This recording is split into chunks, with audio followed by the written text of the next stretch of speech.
Good morning बच्चों। Arts group of education classes में हम आपका हार्दिक स्वागत करते हैं। और सेकंड चैप्टर जो हमारा है sexual reproduction in flowering plants, यानी पुष्प पादपों में लैंगिक जनन के बारे में हम विस्तृत रूप से अध्ययन करेंगे। पुष्प पौधों में लैंगिक जनन की प्रक्रिया किस प्रकार संपन्न होती है और यह लैंगिक जनन पुष्प पौधों में किस भाग में संपन्न होता है।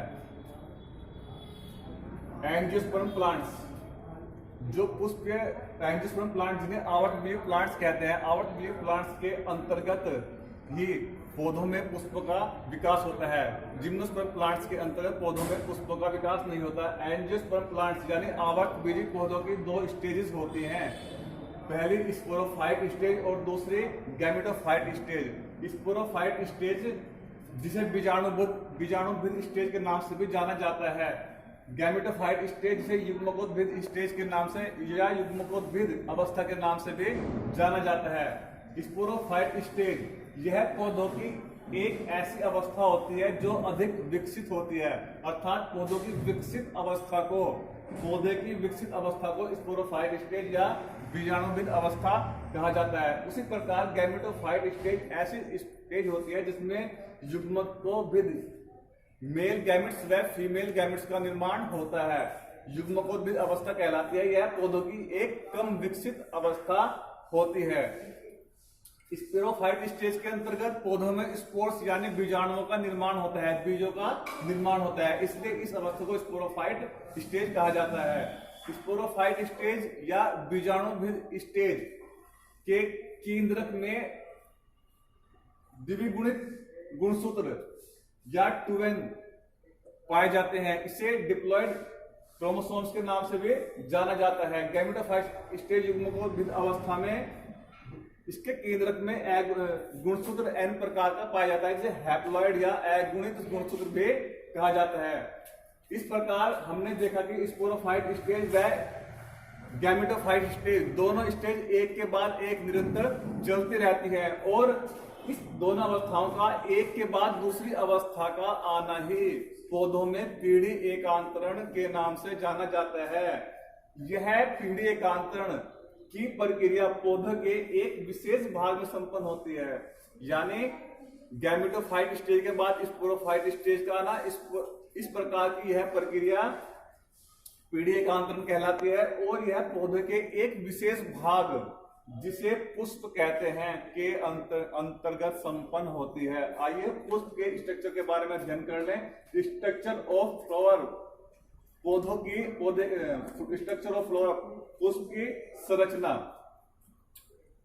मुख्य रूप से पुष्प को हमने चार भागों में विभाजित किया है। पुष्प के चार साइकिल या चार चक्र होते हैं, जिसे फर्स्ट कोरोला जिसे सेपल कहते हैं, सेकंड कैलिक्स जिसे पेटल कहते हैं, थर्ड एंडोसियम यानी नर जनन अंग के नाम से जाना जाता है, फोर्थ भाग है गायनोसियम जिसे मादा जनन अंग के नाम से जाना जाता है।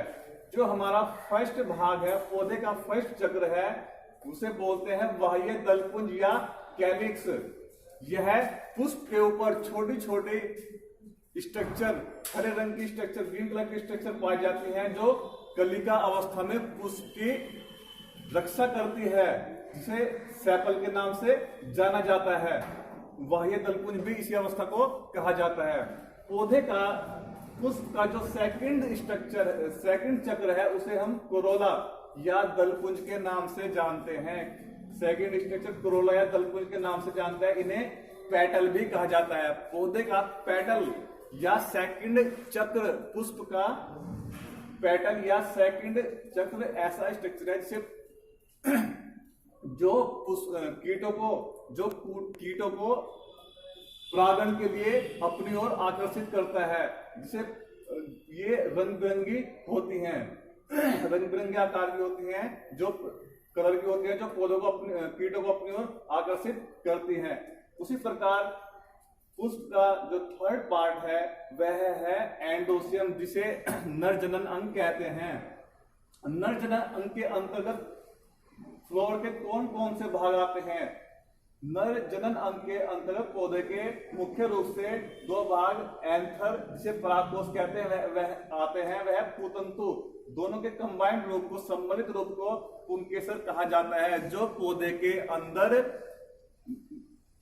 अंदर नर पुष्प, पौधे के अंदर नर जनन अंग का, पुष्प के अंदर नर जनन अंग का विकास करता है। उसी प्रकार पौधे के पुष्प का जो फोर्थ भाग है या फोर्थ चक्र है, उसे हम गाइनोसियम के नाम से जानते हैं। गाइनोसियम बोलते हैं मादा जनन अंग। यह मादा जनन अंग भी तीन भागों से मिलकर बनता है, जिसे ओवरी, अंडाशय, स्टाइल वर्तिका और स्टिग्मा वर्तिकाग्र कहते हैं, जिसके द्वारा पौधों में निषेचन प्रक्रिया संपन्न होती है। पौधे के परागकोश में, एंथर में बहुत सारे परागण भरे होते हैं, जिनके द्वारा पौधे अपने नर जनन अंग के द्वारा नए पौधे के विकास में, पौधे के पुष्प के विकास में सहायता करता है। इस प्रकार पुष्प दो प्रकार से जनन करते हैं।